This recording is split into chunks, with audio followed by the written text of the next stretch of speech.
Brahmanan yatra chatvari katitani manishibhi Yeshu satseva sannishta yada bhavena siddhyati Sadhanani means for attainment. Atra, here. Chatvari, four. Katitani are prescribed. Manishibhihi, by sages. Yeshu satseva, only in the presence of these. Sannishta, proper attunement to the goal. Yadabhave, in whose absence. Nasiddhyati, the attunement is not gained. Great sages have spoken of 4 qualifications, which, when present, one succeeds in realization of Brahman, and in the absence of which the goal is not attained. Namaste. So, this verse says that when the qualifications are present, the realization of Brahman can occur. And when they're not present, it doesn't happen. So there's a verse in the Nyaya Shastra, Yat sattve yat sattvang, yadabhave yadabhava. Whatever exists when something exists and is absent when it is absent, that is the cause of that thing. This is pretty straightforward. When there is clay, there can be pots. When there is rain, there can be farming. When there is qualification, there can be realization. Not otherwise. If it doesn't rain, you can't grow crops, especially rice. If you don't study, you're not going to pass your exams. That's just the way it is. Cause and effect are connected, like 2 ends of a stick. There's one stick, but it has 2 ends, cause and effect. If you have one, you have the other. If you don't, it's not there. So this immediately defeats the Neo-Advaitins, who think that they can just remain as they are and somehow by reading books realize Brahman. Now there's a strong Neo-Advaitin cadre among our audience. How do I know?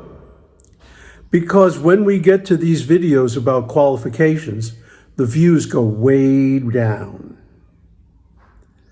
So a lot of people are uncomfortable because we're saying without discrimination, Viveka, and without renunciation, you're not going to get Brahman.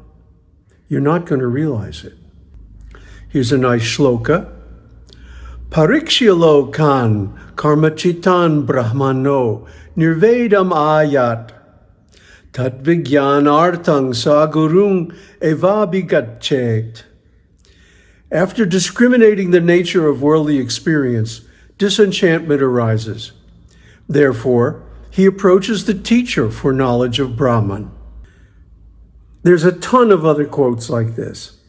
I mean, hundreds. I was thinking of, doing a whole string of them in this episode, but then I realized, no. The people who get it will have already got it. We went through this on Atma Bodha series, and now we're going to go through it again. Deeper, more detailed. So, without qualification, there's no realization. Again, you have to have the qualification of the sadhana chatushtaya. Without that, there is no realization. Viveka leads to vairagya. Why? Because once you discriminate the real from the unreal is very unattractive. Well, who would want that? You get something and it falls apart. Huh? You get what you think you want and it doesn't satisfy you. Or you really do get what you want, but then it goes away. Or there's some conditions attached to it. Or on and on and on and on. It's never what you want, and it's never good enough, and it never lasts. That's the material world. Go on, keep trying again and again. The same thing is going to happen until you give it up. Now, I want to tell a little story. When I woke up this morning, I was in Nirvikalpa Samadhi. Spontaneous. I was like floating between sleep and waking, between swapna and Jagrat consciousness. And that is one of the prime spots where you can perceive Turiya. So I was there, and it felt like I was in this bubble of Turiya, this bubble of light that's Brahman. And from there, I could see everything. I could see the world, I could see dreams, I could see my mind, my body. But the important thing was I could be in Brahman. And I just relaxed and floated in that space for hours. It was wonderful. That's incidentally why I didn't make this video this morning, making it in the afternoon instead. But what if I had a partner? What if I was in a relationship? Wouldn't I be distracted by my partner's needs and schedule and whatever, interruptions? Or even if I had a pet, a cat or a dog, demanding attention or food or whatever. Or let's say that I am ambitious and I have a schedule of material activities. Then I'd have to drag myself out of samadhi and go do my stuff. How distasteful. Ew.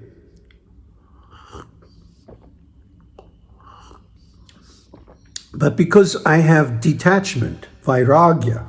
Vairagya is often translated as renunciation, but it really means detachment. Vai, free from, raga, attachment. So vairagya means detachment. And of course, if you have detachment, you're going to renounce. So because I have detachment, I could stay in samadhi for hours. There's nobody coming to get me, to say, hey, come on, Dave, we got to make this appointment or whatever. No appointments, no schedules, no pets, no significant others, no family, no friends, no social commitments, just peace and beauty and love. Yes, love. This detachment doesn't mean that we give up love, but the object of our love changes to the Supreme. What better object of love could there be? So, again, we don't experience disappointment in love. We don't experience rejection. We don't experience disharmonious relationships. We don't experience separation because Brahman is everywhere. So the object of love, Brahman, is perfect. Perfect because we are Brahman. So we know what we like, we know what we want, what we need. And we can reciprocate just exactly as we need it. No problems. No arguments. No separations. See, there's no incompatibility because the self, loving the self, is perfect. So there I was, just relaxing, floating in between waking and sleeping in the light of Brahman for I don't know how many hours. I must have woke up about 5:30 as usual, and I think I got up about 9:30. So I think 3 or 4 hours at least. And there's no passage of time in that space. There's no feeling that, oh, I have to get going, I have to do this, I have to do that. Because of detachment. So you see, this detachment, this freedom from being identified and attached to material things is what makes realization possible. Without it, you don't realize Brahman.